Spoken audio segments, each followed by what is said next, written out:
Sous la grisaille du ciel britannique, derrière les murs de Sandringham, au bout de ce chemin sinueux, un coup de tonnerre vient d'ébranler la monarchie anglaise.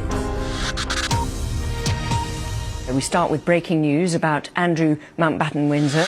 Thames Valley Police say that Andrew Mountbatten Windsor has been arrested on suspicion of misconduct in public office. Il est aux alentours de 8 heures ce jeudi matin, lorsque les forces de l'ordre s'introduisent dans la propriété et interpellent Andrew Mountbatten Windsor, le frère du roi, 66 ans aujourd'hui. Un anniversaire qu'il passe donc en garde à vue dans les locaux de la police de Thames Valley, interrogé sur les liens qu'il a noués avec le multimillionnaire Jeffrey Epstein.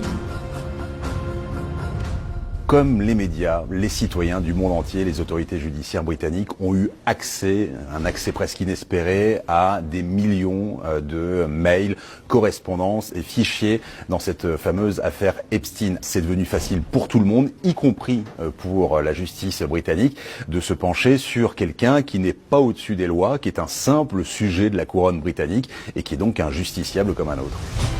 Et c'est cette relation, entretenue pendant des années entre l'ancien prince et Epstein, qui a fait d'Andrew le vilain petit canard de la famille royale des Windsor, le mal-aimé des Britanniques. Je suis ravie, tant mieux, il l'a bien mérité. Il aurait dû être arrêté il y a bien longtemps, très franchement. Je veux que toutes les personnes mentionnées dans les dossiers soient arrêtées. Tous ceux qui étaient impliqués avec Epstein. À quel point Andrew Mountbatten Windsor et Jeffrey Epstein étaient-ils liés? Pourquoi le multimillionnaire américain entraîne-t-il aujourd'hui l'ancien prince dans sa chute? Les deux hommes se rencontrent au début des années 2000, lorsque le prince Andrew est au service de la couronne britannique. À ce moment-là, il est le représentant spécial du Royaume-Uni pour le commerce et l'investissement à l'international. Andrew va en fait profiter d'un rôle qui est fabriqué totalement sur mesure pour lui, pour le sortir de son oisiveté. En 2001, il est envoyé au nom du gouvernement britannique dans un certain nombre de pays pour faire de la pub, en fait, grosso modo, promouvoir les entreprises britanniques, profitant de sa très bonne image à l'époque auprès des Britanniques, mais aussi auprès des puissances étrangères qui y voient comme un membre éminent de la famille royale. Au cours de cette période, il échange des mails avec Jeffrey Epstein, comme celui-ci, envoyé le 24 décembre 2010. Vous trouverez ci-joint un dossier confidentiel produit par l'équipe de reconstruction de la province de Helmand en Afghanistan concernant les opportunités d'investissement international. Je serai très intéressé par vos commentaires, opinions ou idées quant aux personnes à qui je pourrai également le transmettre. Des notes confidentielles qu'il partage avec son ami américain. Un mois auparavant, le 30 novembre 2010, il lui avait visiblement déjà fait suivre un rapport sur ses visites en Asie du Sud-Est. Il était donc en train de faire des relations publiques, il a reçu les briefings avant et après les réunions, il y en a eu à Singapour, il y en a eu à Hong Kong, il y a eu dans d'autres pays, et on peut imaginer qu'immédiatement, il les renvoyait ensuite par email à Jeffrey Epstein. De transmettre ça à Epstein, qui peut parfaitement le vendre à la Chine, c'est une chose énorme. À quel type d'informations Jeffrey Epstein a-t-il eu accès par l'intermédiaire d'Andrew?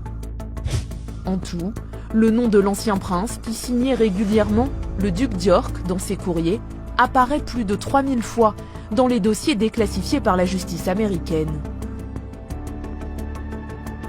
Depuis son arrestation, ses propriétés sont perquisitionnées par les policiers britanniques dans le Norfolk et dans le Berkshire. Le début d'une enquête et d'une possible judiciarisation de l'affaire. Dans un communiqué, le roi Charles III a tenu à préciser que la justice devait suivre son cours. Tant que cette procédure est en cours, il ne serait pas approprié de ma part de faire d'autres commentaires à ce sujet. Pas d'explication, pas de justification. La couronne, visiblement embarrassée par l'énième épisode de la chute d'Andrew. Une dégringolade sans fin. Pourtant, avant de devenir le paria du pays, le prince Andrew en a été l'enfant chéri.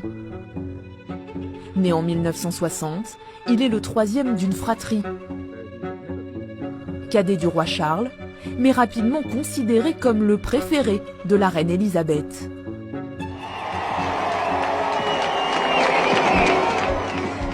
Après ses études, Andrew rejoint la prestigieuse Royal Navy,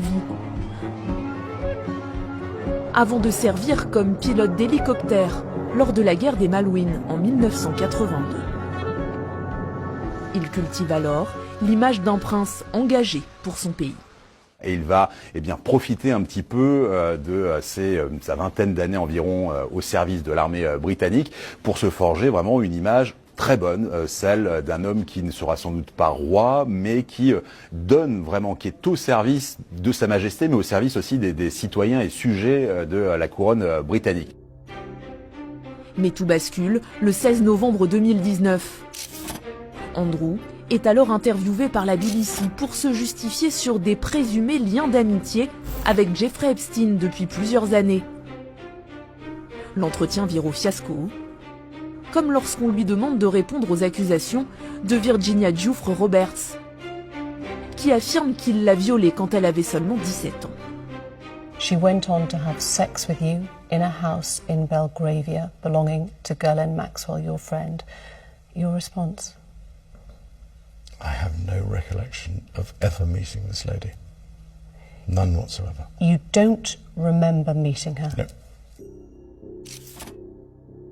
Pourtant, sur cette photo de 2001, on voit le prince Andrew, 41 ans à l'époque, tenir la jeune femme mineure par les hanches.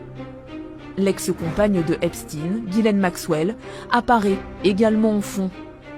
Une nouvelle fois, face aux caméras, Andrew tente de se justifier.